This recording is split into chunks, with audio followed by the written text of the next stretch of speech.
오늘은 마태복음 2장 13절에서 18절 말씀 중심으로 거절당한 왕이 우는 자의 위로가 된다. 거절당한 왕이 우는 자의 위로가 된다. 이런 제목으로 말씀 전하겠습니다. 우리 모두는 다 꿈을 꾸면서 살죠. 밤에 잠을 잘 때 이런저런 다양한 꿈을 꿉니다. 저 역시 마찬가지입니다. 이 꿈으로 인한 에피소드가 여러 가지 있는데 신혼 초에 저는 기억을 못하는데 아내가 저에게 이런 이야기를 했어요. 꿈속에서 무슨 일이 있었는지 제가 잠꼬대를 하는데 아멘 주 예수여 어서 오시옵소서 이랬다는 거예요. 근데 제 아내 말이 기가 막히더라는 겁니다. 아니 물론 예수님의 재림을 기다리는 것은 당연한 일인데 아무리 그래도 신혼 초에 새신랑이 이런 말을 하는 것은 좀 어울리지 않다 이런 이야기 하더라고요. 뭐 그렇다고 제가 여러분 꿈을 꾸는 가운데 살고 싶으면 당장 일어나서 도망가라 뭐 이런 경고를 받아본 적은 없습니다. 또 내일 큰 사고가 있을지 모르니까 조심해라 이런 어떤 경고의 목소리를 들어본 적도 없어요. 그런데 이게 돌아놓고 보니까 이런 경고를 꿈에서라도 들었으면 좋았겠다. 그런 몇 가지 순간이 있습니다. 1995년 전남 순천에서 제가 오토바이를 몰면서 배달 아르바이트를 했습니다. 헬멧을 쓰지 않고 오토바이 운전을 하다가 자동차와 아주 격렬하게 키스를 했습니다. 머리가 터지고 얼굴이 크게 다쳤어요. 응급실에 실려갔고 성형수술을 받았습니다. 성형수술 받은 게 요 모양입니다. 그때 그 일이 있기 전에 삼거리에서 좌회전을 하면 승용차가 나타날 수 있으니 조심해라 이런 메시지를 들었더라면 어땠을까? 이런 상상을 해봐요.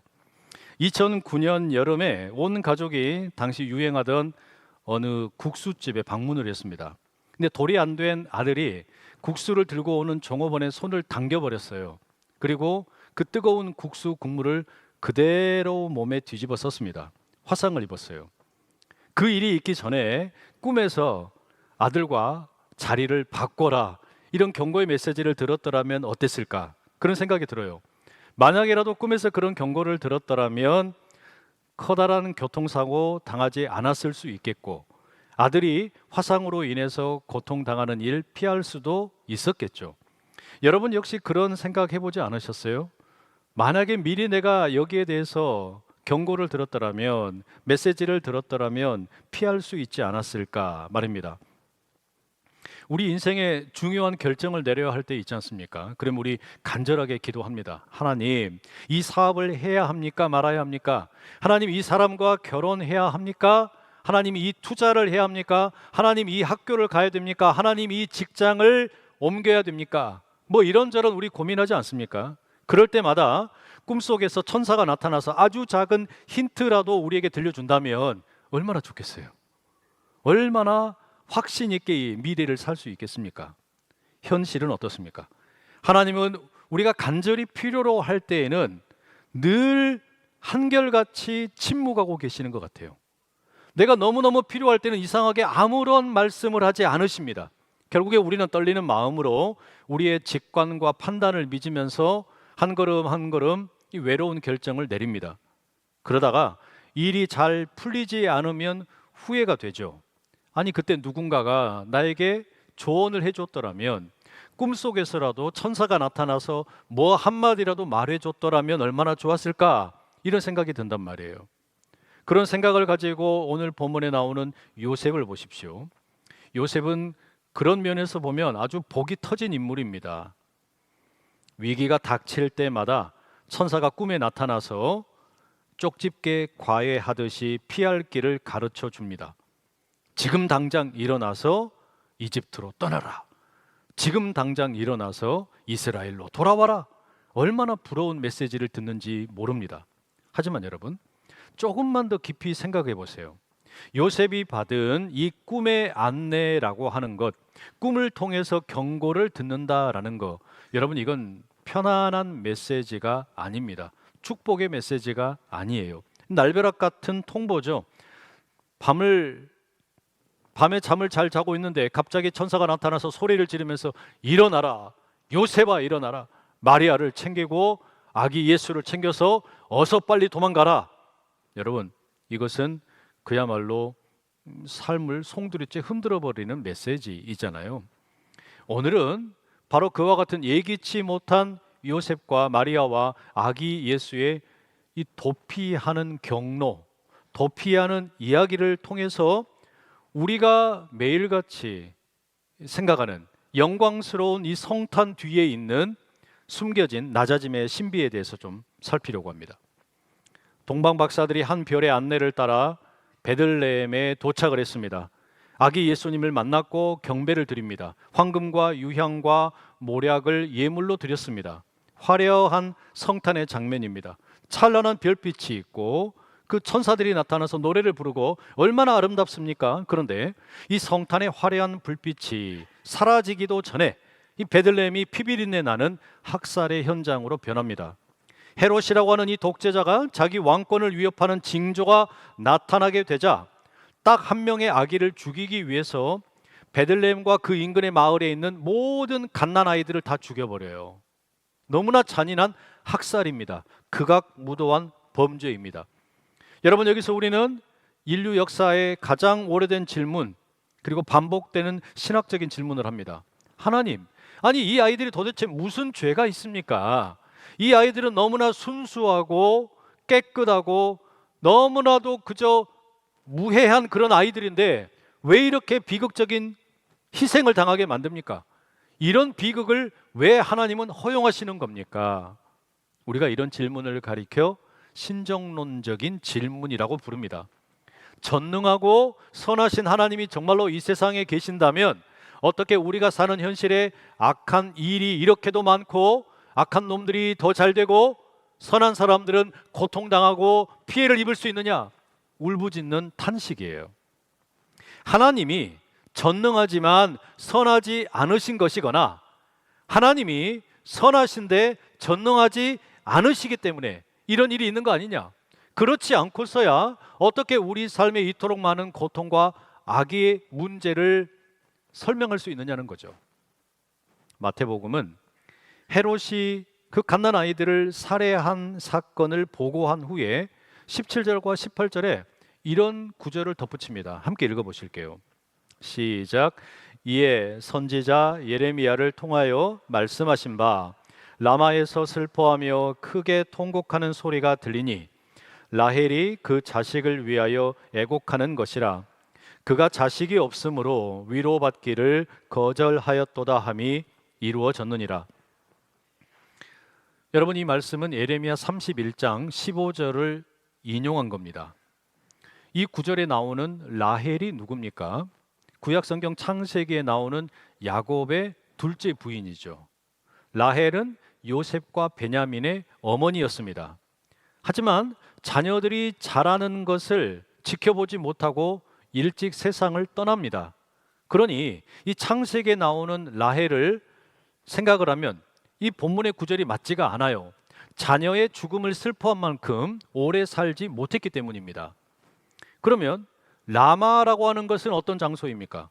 라마는 예레미야 40장 1절에 따르자면 예루살렘이 함락된 이후에 바벨론으로 끌려가던 유대인들의 임시 집결지였습니다. 포로로 끌려가는 중에 중간에 잠시 집결해서 모이던 곳이 라마였습니다. 그래서 예레미야의 말씀에 등장하는 울면서 통곡하는 라헬이라고 하는 이 여인은 창세기에 나오는 실제 라헬이 아닙니다. 그것은 이 바벨론 제국에 의해서 이스라엘이 멸망하고 나라를 잃어버린 이스라엘의 자녀들, 그들은 사실상 죽은 것과 다를 바가 없기 때문에 그 나라 잃은 자녀들을 슬퍼하면서 울고 있는 이스라엘의 국모, 바로 그런 존재를 상징하는 겁니다. 라헬은 바벨론으로 끌려가는 이스라엘의 자식들을 바라보면서 무덤 속에서조차 통곡하는 어머니라고 할 수 있어요. 마태복음 본문이 왜 이 구절을 인용을 하겠습니까? 하나님은 지금 이 베들레헴 땅에서 벌어진 너무나 잔인한 비극, 어린 아이들을 다 죽여버리는 이 안타까운 현실, 이걸 절대로 그냥 넘어가지 않는다는 거예요. 이런 비극을 결코 정당화하지 않습니다. 모른 척 눈을 감지도 않으시는 겁니다. 하나님께서는 자식을 잃고 통곡하는 어미들의 그 눈물을 성경에 기록하고 있습니다. 그리고 동시에 인간이 저지른 이 지독한 악행을 영원토록 성경에 고발하고 계시는 겁니다. 비록 지금은 헤롯의 칼날이 승리한 것처럼 보이지만 하나님께서는 이 고통의 현장을 똑똑하게 기억을 하고 계시는 겁니다. 하나님은 권력자와 유명한 사람들이 자기를 자랑하는 그런 연대기가 아니라 고통받는 자들의 눈물 속에 당신의 역사를 써내려가고 계시는 겁니다.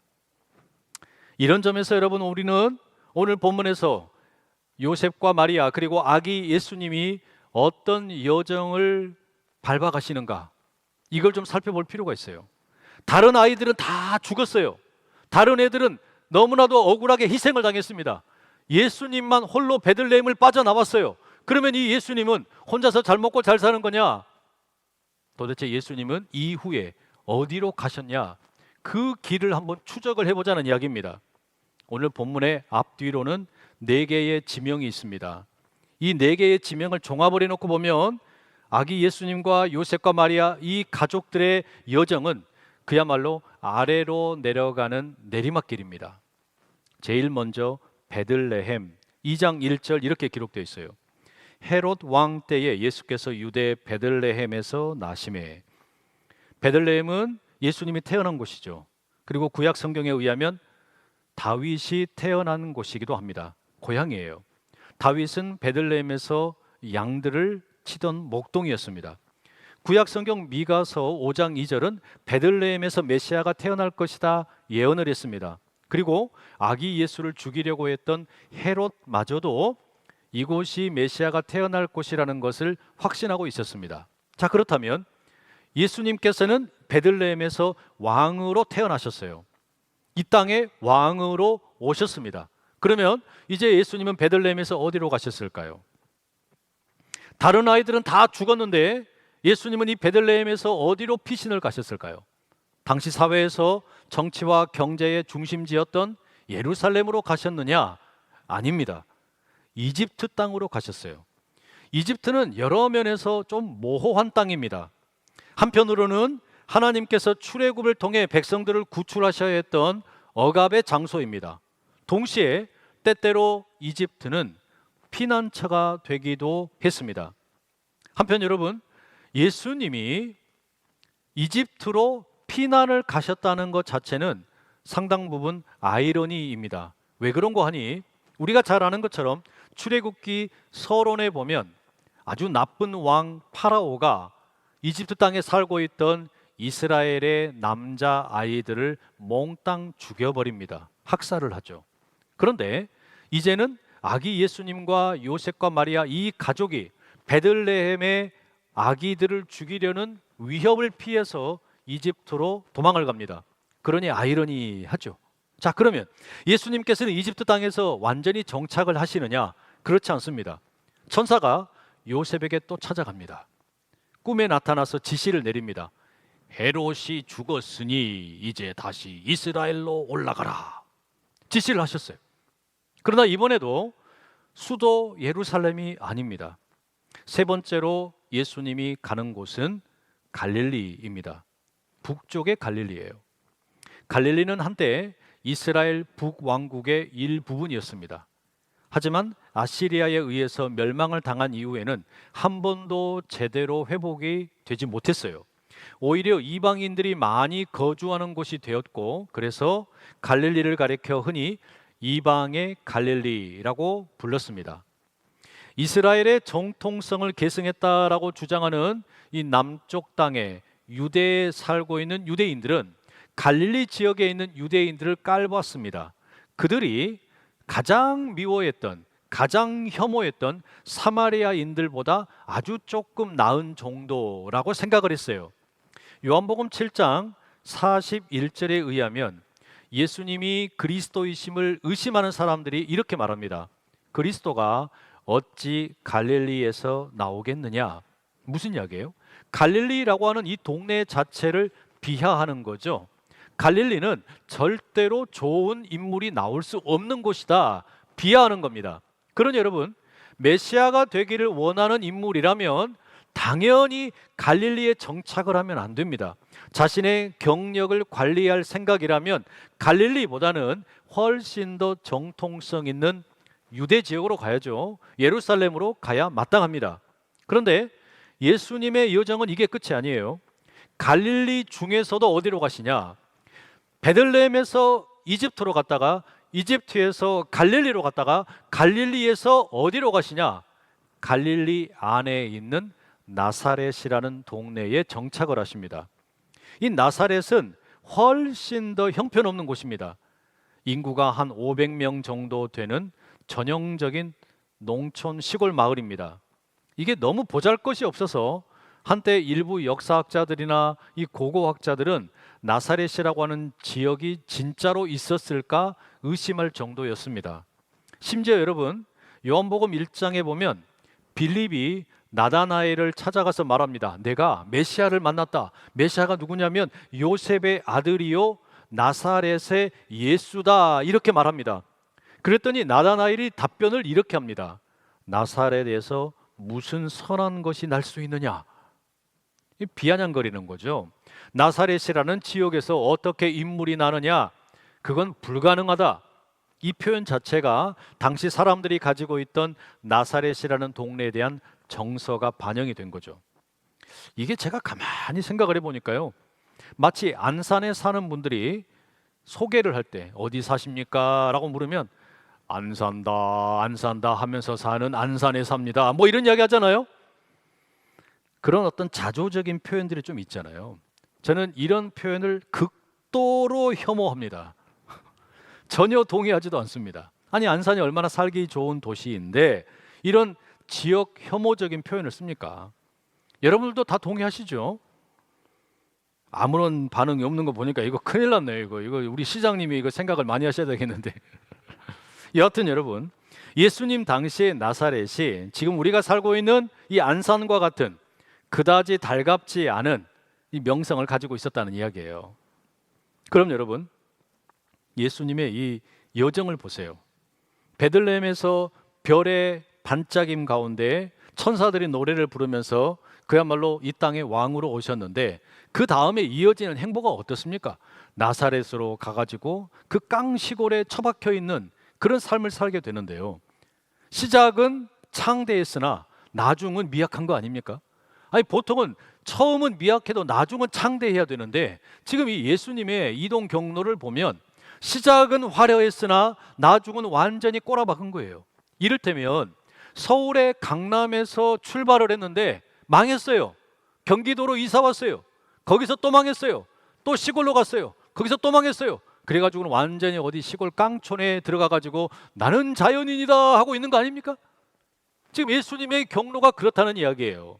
그런데 마태복음은 이와 같은 예수님의 여정을 하나님의 계획에 따른 진행이라고 말합니다. 하나님께서 모든 고비마다 위기마다 요셉과 마리아와 아기 예수를 인도했다는 거예요. 더 중요한 것은 이 거쳐가는 지역 하나하나가 성경의 예언이 성취된 것이다 라고 기록을 합니다. 베들레헴은 미가서 5장 2절에 성취가 되고, 이집트는 호세아 11장 1절의 성취이고, 갈릴리는 이사야 9장 1절의 성취이고, 나사렛은 이사야 11장, 사사기 13장의 성취라고 보는 거예요.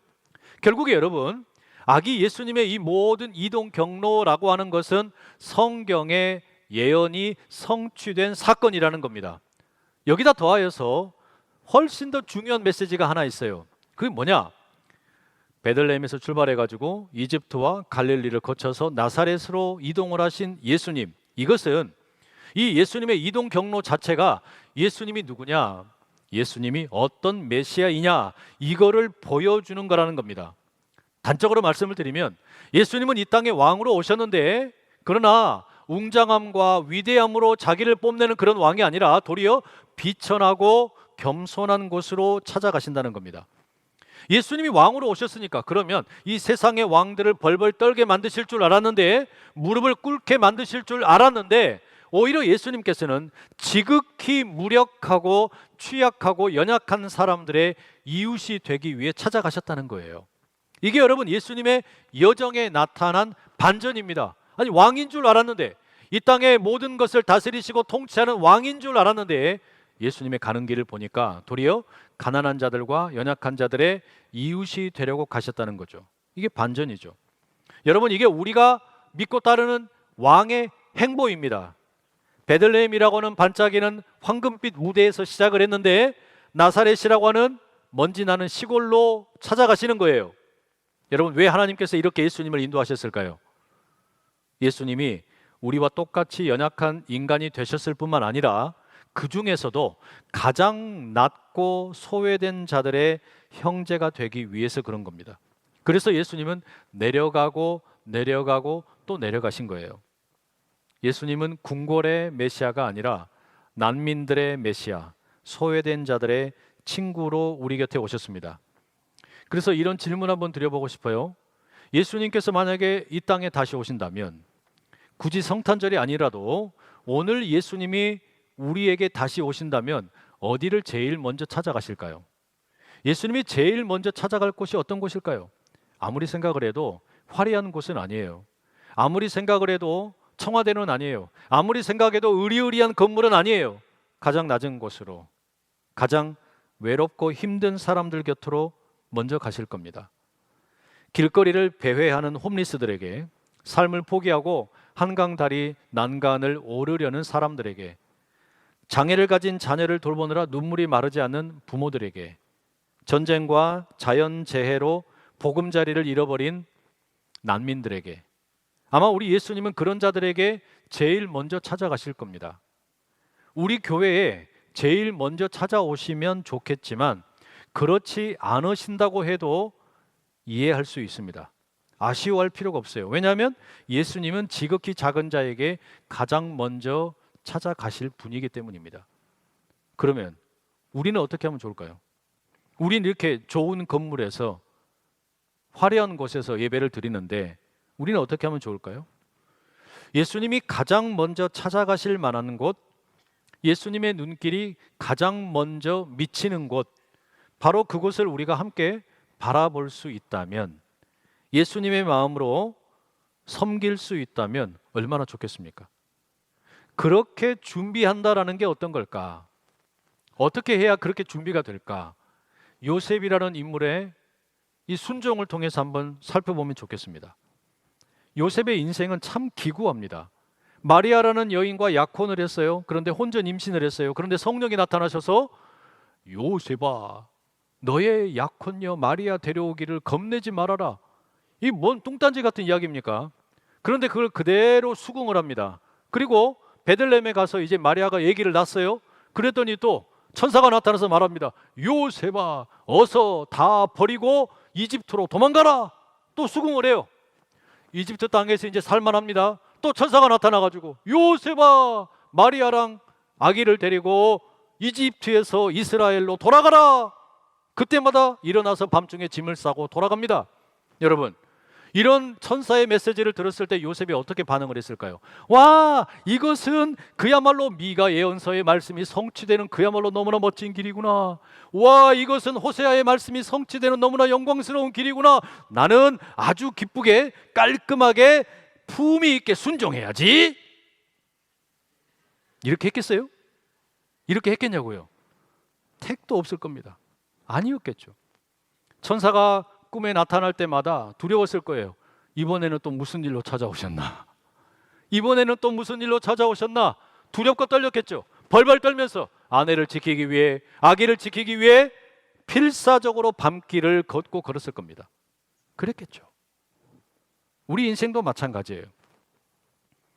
내가 원하지 않는 부서로 발령이 나기도 하고, 내가 계획하지 않았던 장소에 머물기도 하고, 때로는 삶의 터전을 뿌리째 뽑아가지고 원치 않았던 이집트행 열차를 타고 나사렛행 열차를 타야 될 때도 있다는 이야기예요. 그런 경험을 할 때마다 여러분, 우리 어떤 생각 듭니까? 내 인생 망했다. 뭐 젊은이들 사이에서 유행하는 표현처럼 이번 생은 망했다, 이런 표현을 쓸지도 모르겠어요. 그러나 마태복음은 뭐라고 말하냐? 전혀 그렇지 않다. 우리의 모든 순간순간마다, 그 지점마다 구약의 예언이 성취되었다고 이야기합니다. 우리가 보기에는 사고이고 비극인데 성경은 뭐라고 가르치냐? 하나님의 관점에서 그것이 섭리이고 준비라고 가르치는 겁니다. 하나님께서는 때때로 헤롯의 영아들을 학살하는 이 악한 행위조차도 구원의 계획을 이루기 위한 도구로 사용하시기도 합니다. 정리하면 무슨 이야기냐? 하나님께서는요, 우리 한 사람 한 사람의 고난을 면제시켜 주시는 것이 아니라 이 고난을 통과하시게 하고 이 고난에다가 새로운 의미를 부여해 주시는 분입니다. 다시 말씀드릴게요. 하나님은 천사를 우리에게 보내셔가지고 너 내일 고난이 있을 거다, 너 내일 어려운 일이 있을 거다, 빨리 피해라. 여러분, 이건 점쟁이들이 하는 일이잖아요. 여러분, 이거는 무당들이 하는 일이잖아요. 하나님은 그런 분이 아니란 이야기예요. 하나님은 우리에게 고난을 면제해 주거나 삭제시켜 주는 분이 아니라 고난을 통과하게 하시고 이 고난에 새로운 의미를 부여하시는 분인 줄로 믿습니다.